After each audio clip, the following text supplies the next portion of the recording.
photographer who was also a skydiver. As his plane leveled off at the proper altitude, the photographer jumped and then filmed the other skydivers as they individually dove out of the plane, pulling their ripcords. As the video was being shown of each member of that team jumping and pulling their cords, the final skydiver opened up his chute, and then the picture went blank. The announcer announced that the cameraman had fallen to his death, having jumped out of the plane without his parachute. It wasn't until he reached for the ripcord that he realized he was free falling. Until then, he was enjoying himself and was absorbed in what he was doing. But tragically, he was unprepared for that jump. It didn't matter how many times he had previously jumped or what skill he had. By forgetting the parachute, he made a foolish and costly mistake. Nothing could save him because his faith was in a parachute. He had not taken the time to buckle on. Now, I think that story is a lot like the story that Jesus told about the foolish bridesmaids forgetting to bring something important. The photographer was unprepared, and he passed the point of no return. Are we prepared for the greatest event in the history of the world? I'm not talking about a wedding. I'm not talking about the birth of a child or even the first day in school. These are all great events that we look forward to. But I'm referring to something even greater, the return of Jesus Christ. In Matthew 24, Jesus begins discussing when he was going to return for the second time. He does so because the disciples asked him, "Tell us, Jesus, tell us, Master, when will your return happen? And what will be the signs of your coming and the end of the world?" The Lord is going to return, my friends. There's no doubt about it. He's very explicit about it. He's going to return. My question for you this morning is this: are we prepared? What if something were to happen in the Midwest, similar to what happened in 9/11 in New York? What if you were in a fatal car accident? What if you had a massive heart attack? Would you be ready to face your God? If the Lord would come today, would we be ready? If not, we had better get ready, for when he comes, there won't be time to prepare. Perhaps you remember in 1969, at the very beginning of the Jesus movement out on the West Coast, Larry Norman was one of the earliest musicians. And he wrote a song that tells us we must be prepared for the Lord's coming. And the song goes like this: life was filled with guns and war, and everyone got trampled on the floor. I wish we'd all been ready. Children died, the days grew cold. A piece of bread could buy a bag of gold. I wish we'd all been ready. There's no time to change your mind. The sun has come, and you've been left behind. Man and wife asleep in bed. She hears a sound and turns her head. He's gone. I wish we'd all been ready. Two men walking up a hill. One disappears and one is left standing still. I wish we'd all been ready. There's no time to change your mind. The sun has come. How could you have been so blind? The Father spoke. The demons dined. The sun has come, and you've been left behind. In light of that song of Larry Norman, I think we had better be prepared, for we do not know when Jesus is going to come again. And so this morning I would like to make 2 points from this passage. First, the waiting, and secondly, the warnings. As I've already mentioned, this parable is found between Palm Sunday and Easter, as Jesus was preparing his disciples for his return. And as he was preparing them, he's also preparing us today. And so first of all, the waiting. We all know what it's like to wait. We wait in line at the grocery store, at a red light. We get impatient waiting for our birthdays, especially for kids. We cool our heels because someone is late for an appointment. Now those kinds of waiting are fairly common. Other kinds of waiting aren't as common. Waiting for that special someone to come into the picture, for a wedding, for a baby to be born, for a cherished vocational dream to be realized. This parable reminds us that life consists in waiting for Jesus' return. Jesus compared his return to the coming of a bridegroom. He sounds the note of celebration and joy. Christians are not people who live in dread of a nuclear holocaust or even a terrorist attack. Rather, we look forward to a time of indescribable reunion and rejoicing when we'll gather with all the saints of all the ages from all places, never more to be separated from each other. Jesus begins by talking about 10 women who were invited to a wedding. 5 were foolish and 5 were wise. Now the wise showed their wisdom by taking extra oil for their lamps, so they would be ready whenever the bridegroom would show up. Now the foolish neglected to take extra oil. While they waited, they all fell asleep. And sure enough, the groom was delayed. Why was he delayed? In true Oriental fashion, the groom and the bride's family would be negotiating the bridal price. But this takes time. So Oriental weddings are always late. So only the truly foolish prepare for that waiting. Around midnight, the shout went out that the groom was coming. Do you remember as a child playing the game hide and seek? You counted to 10 and then you shouted, "Ready or not, here I come." When I read this parable, I thought of that game. That's what happened here. The shout went up that the groom was coming, and the 10 bridesmaids all woke up. However, something was wrong. Something was wrong, for 5 had no oil left in their lamps. They asked to borrow some, but all 5 were turned down. For we read in verse 9, "No," the 5 wise ones replied, "there may not be enough for both of us and you. Instead, go to those who sell oil and buy some for yourself." Now, while these 5 foolish women went to look for the oil so they could trim their lamps, so they could provide a bright place for the groom, while they were gone looking, the bridegroom came, and the feast began. Later, the foolish women came with their added oil, and they knocked on the door, and they said, "Sir, sir, open up, we're here now."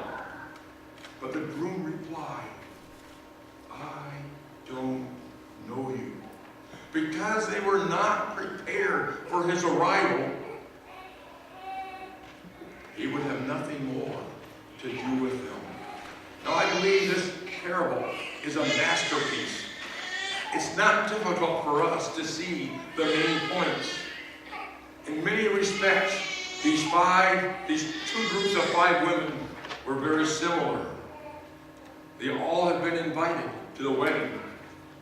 Each one had responded favorably. All had some affection for the groom. All became sleepy when the groom was late in coming. But suddenly he came, and their similarities disappeared, and their essential difference emerged. 5 had oil, 5 had no oil. 5 were ready, 5 were unprepared.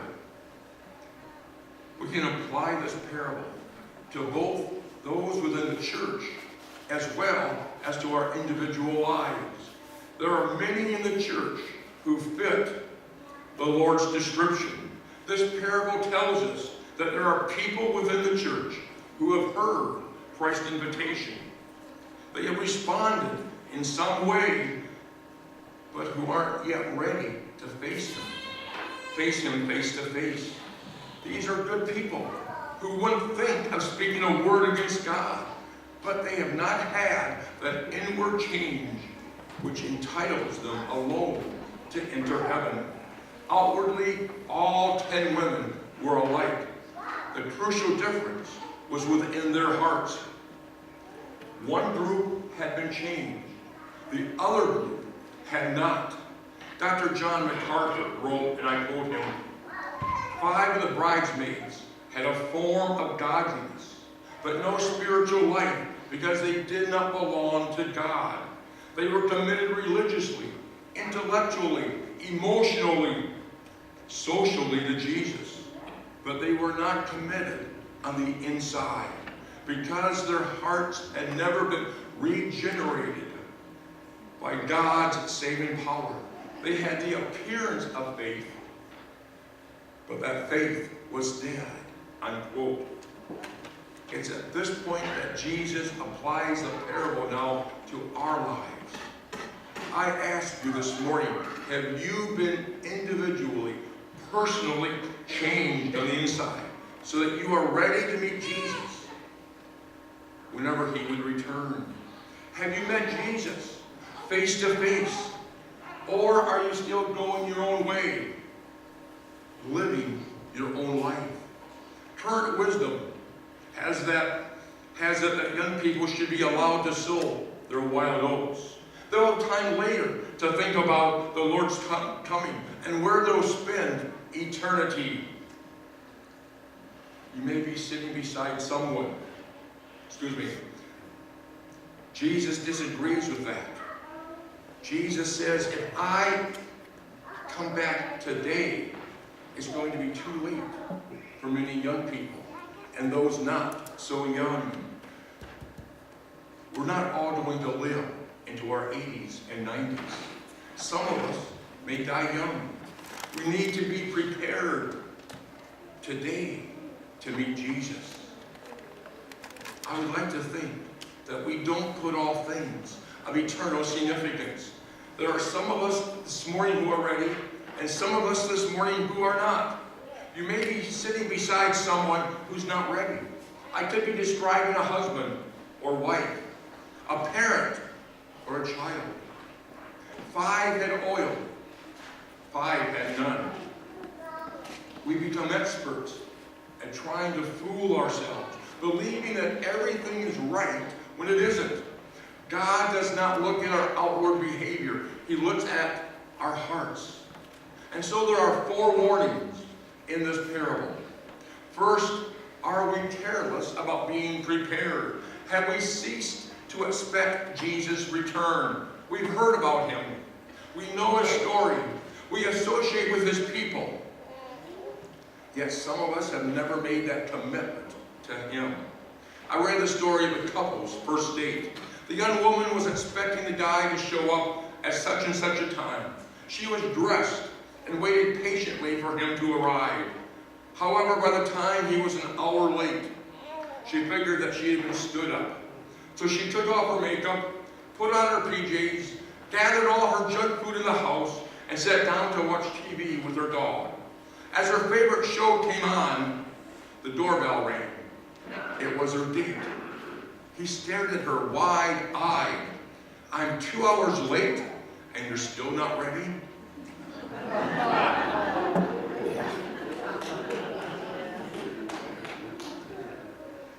Are we prepared